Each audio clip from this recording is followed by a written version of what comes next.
रोम रोम भाइयों। હાલો મારા કલેજાઓ, સિસોડામાં આંગળી હલવાઈ ગઈ આપણી. अबे जल्दी बोल, कल सुबह पनवेल निकलना है। કઠણાઈ ઉપર કઠણાઈ હાલે હે. અટાણે યુપી એમપી ના મજૂર ભાગવામાં છે. अच्छा। અને આપણે હે ને ઓલું માવઠું થયું ને તો બુદ્ધિ લગાવી આપણે પાસે થોડીક હતી. તેમ જો કે હાલો ને બુદ્ધિ મારી વાવવાનું હતું જીરું, અને એમ જો કે હાલો ને માવઠામાં સીણા વાવી જાય વગર પાણી ઉગી જાય મહિનો દી સુધી કંઈ કરવું નહીં.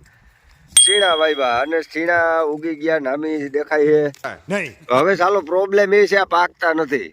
આગળના ગઈઢા એમ કહેતા કે ઝાર પડે ને એટલે ગમે એવો પાક હોય એક ધારો પાકી જાય. હવે આ જે સીણા ધોરકાય ને આ સીણા આપણા આ સીણા છે ને એના કરતાં 1 મહિનો દી વાહે છે. મહિનો દી વાહે છે તો એ પાકી ગયા, અને આને હજી પાકવાનું ઓહાણ નથી.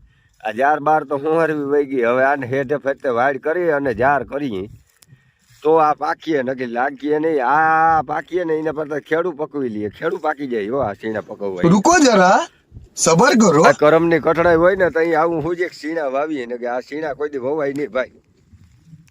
આ પાકે નહીં આને કેમ વવરાવવા. હમણાં હમણાં રહી રહ્યા તો વાવણી કરવાનો ટાઈમ આવી. હજી આ લીલા ગદમ જેવા ઊભા લે. કરવું હું હાયલા રાખે સંસાર છે ભાઈ. બીજું હું કરશું 2 5 દી 10 દી મહિનો દી મોડા વાંચ્યું છે ને લીલા ગદમ જેવા. शाबाश बेटा.